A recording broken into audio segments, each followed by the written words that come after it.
Hello and welcome back to Deus Machina... I'm getting worse at pronouncing this. Hello and welcome back to Deus Machina Demonbane. That'll do. Let's get married, sister. Not a chance. Why is it that sometimes her normally gentle tone suddenly becomes so sharp and cold? Alright, I get it. That's how it is. I'll just keep coming back to mooch off you. Remember this. Oh? How can you say such pessimistic things in an optimistic tone, Kiru? Because Kuru is a true man. Oh, why are you so crazily loyal to your foolish pride? I'm leaving. Wait, I'm not done. Ignoring Lisa, I get up from my seat.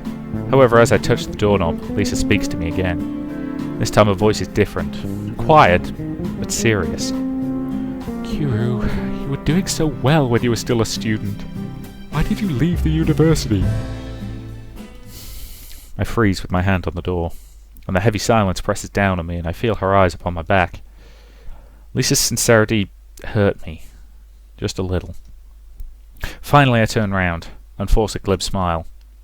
But maybe some self-derision leaks through. Nothing special, I couldn't hack it. Happens all the time. See you later. Night, Lisa. And with that, I leave the room. I shouldn't have done that. Lisa's helped me out with more than just meals. I owe her a lot. Well, talking tough is part of my job, so I suppose it couldn't be helped. Now, as was mentioned earlier, I'm working as a PI, though I don't exactly get very many jobs, which I suppose makes me a third-rate PI. Even so, I'm not really cut out to be a hard-working salary man. Ever since I've left uni, I haven't had much of a work ethic, just like Lisa keeps pointing out. I'm completely entrenched in this half-arsed lifestyle. If you don't know your place, you'll go astray. Guess that describes me pretty well. Muttering to myself, I turn a corner. And ahead of me I see a collapsed building surrounded by cops. The two officers in charge are a bored-looking guy, and a guy who looks like a real hard-ass. Looks like a Black Lodge robot went on another rampage. Not particularly interested, I walk past the scene. And I'm not the only one. Everyone walking by is pretty indifferent. After an idle glance, we all just keep on moving. After all, this sort of thing is pretty much a daily occurrence in this city. Worrying about oneself is a lot more important. Especially for me with my non-existent food budget. Well, getting all gloomy won't help anything. Even if I had a request, it wouldn't amount to much. Maybe I should get another part-time librarian gig. My studies in college involved a lot of that, so I'm pretty used to handling books. The kind of job I can get excited about, though. Each day is a fresh start. You've got to do your best. Pumping myself up, I hurry back to my office, which also doubles as my home. When I return home, I find that my power, gas and water have been shut off. This is seriously depressing. With the power off, there isn't much to do, so I decide to hit the sack early. And lying on my sofa, I pull the blanket over me, turning my head to the side. I look through the window out over the city. Skyscrapers soaring up to pierce the heavens. A city that never sleeps. This is Arkham City, at the height of its glory. Okay, for the record, I knew it was called Arkham City. I am not making any Batman jokes. I'm just going to ignore them. Okay, we got that?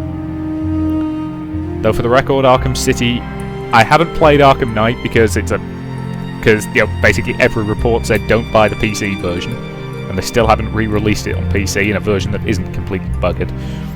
I'm one of the few people who thinks that Arkham Asylum was the best of the series. Because I think Arkham City lost a lot of Arkham Asylum's focus. And Arkham Origins was okay, but it didn't add enough. But anyway. The progress of science and the revival of alchemy have dramatically improved people's lives. This has created business chances in all fields. And the economy is stronger than ever before. And drawn by the city's prosperity, people of all backgrounds gather to create a new life. And while there are those who attain vast wealth in a single night, there are also those who in that night lose it all. For good or for ill, the city is overflowing with energy, more than it can contain. Without a doubt, Arkham City is at the centre of the world. On the other side of that, however, is a steady decline in order. Vagrants are increasing, the slums are growing, and gangs and new religions are gaining influence while trampling all over morality. And the worst is an extremist cult calling itself Black Lodge. Claiming a sorcerer as their leader, they preach that magic is meant to be used, following their lusts as they continue to revel in crime. It wouldn't be wrong to say that most of the worst crimes that happen here could be linked in some way to Black Lodge. After all, the city is in a constant state of upheaval. And in a golden age, an age of chaos, and a dark age, all at the same time. Such is Arkham City. This is where millionaires and paupers, sages and fools, saints and sinners are all accepted equally, and live or die equally.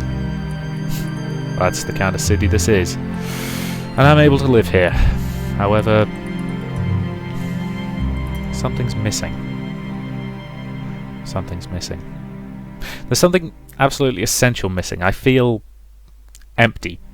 Yeah, what's missing, mate, is the sleeves to your top. You know, I actually recently acquired a proper fencing top that's designed to be worn under a sort of gambeson or under any kind of armour, and it has one major advantage over every other fighting, you know, everything I've worn before in free play. It's got long sleeves, which means it actually runs, you know, so my gauntlets actually cover the end of it, so it actually covers my skin completely, which is what you want when you're fighting. I mean, its utility as armour is, you know, extremely limited, because as I say, it's designed as under armour, but it, you know, even a basic level of, you know, really thin padding is better than absolutely nothing at all. Anyway, without finding why that is, and without time to even think about it, this day will end and tomorrow will come. I can't help it, now can I? Muttering to myself, I close my eyes.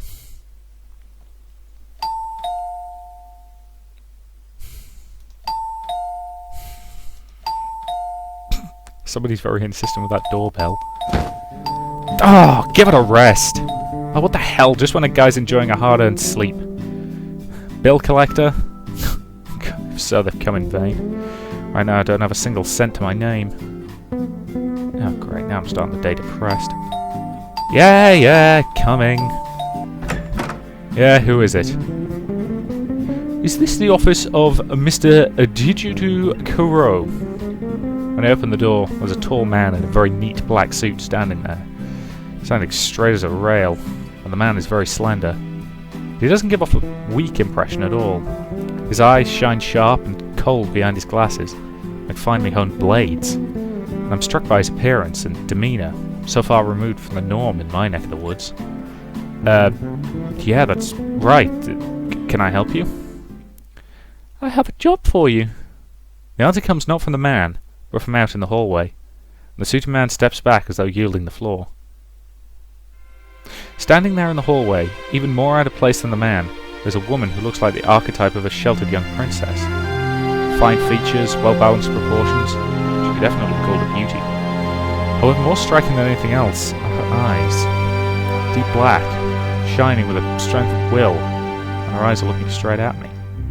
And she speaks, or more accurately declares, "Indeed, this is a job fit for you, Mr. Hadou Kuro." I'm surprised and a little confused, but I invite them in to talk. But a job offer? Why would such an obviously wealthy person hire a third-rate PI like me? I steal a glance at her. She's wearing an extravagant dress that looks like it could be from some movie. I've never met anyone in a position to wear a dress like that. Her beautiful hair, long and black, goes well with it. And from her features and the colour of her hair and eyes, she appears to be of East Asian descent.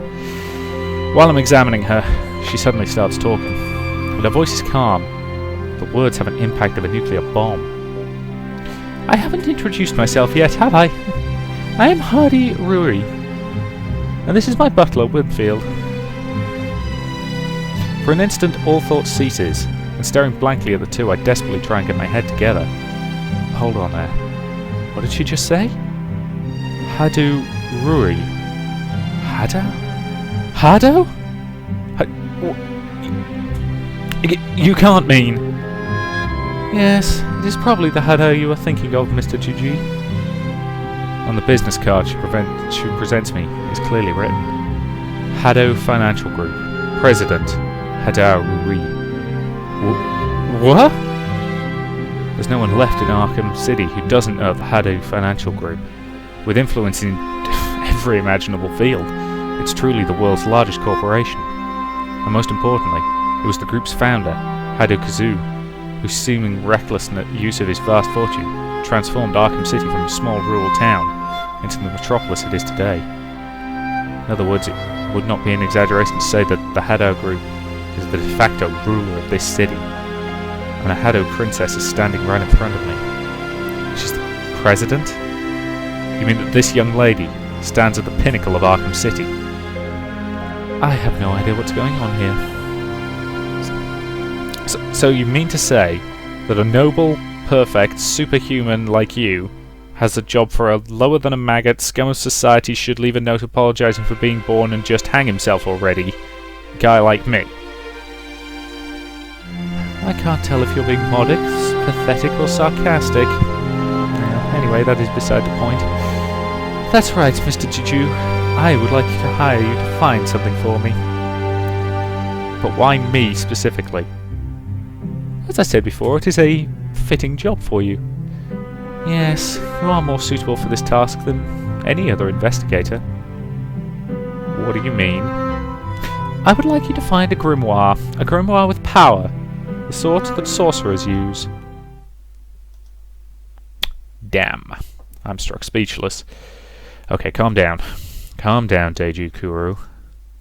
Look, seriously, what's going on here? Why is she even asking me that?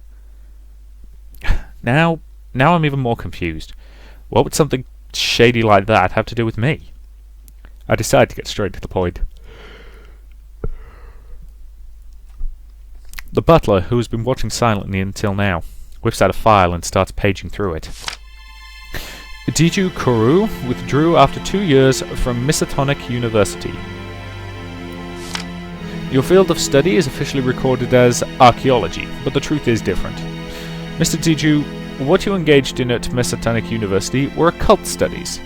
In other words, you learned magic theory. How much do you know? Now it's clear. These people have been investigating me. Now I'm on my guard and I glare at the two, but the butler remains cool. Please accept my apologies. I realise it was an intrusion, but I took the liberty of looking into your background. The existence of Misatonic University's Occult Studies Department is not known to the public. It was difficult locating someone like you. Miskatonic University's Occult Studies Department isn't just hidden from outsiders, but for the people in the university as well. To be able to pull my name out of there? The Hadou Group is truly to be feared. Only one who knows magic can recognise a true grimoire, which is why a normal investigator is out of the question. It must be you. I didn't cut it. I can't even use basic magic. I fix my posture, try to calm my breathing again and answer. But the butler opens his mouth once again. Even so, you should have made it to the class involving reading of grimoires. Just how the hell far did they dig? And just why the heck would they need some suspicious grimoire? Could it be they're leading some kind of a cult? What do you people want a grimoire for? Listen, pretty much all grimoires are compilations of unholy knowledge. Nothing good comes from them. And even before that, an amateur will just get herself hurt messing with them. Her face serious, the lady thinks about my question. And though finally coming to a decision, she looks straight into my eyes and speaks. Demonbane. Left behind by my grandfather, it is a means to resist the Black Lodge. I imagine there's no need to explain about Black Lodge. Yeah, I nod. Black Lodge, the largest and most evil criminal organisation in Arkham City. Perhaps it would be better to call them terrorists. Right, that to me seems like a reasonable moment to end this part, so I will say thank you very much for watching, and I will see you in the next.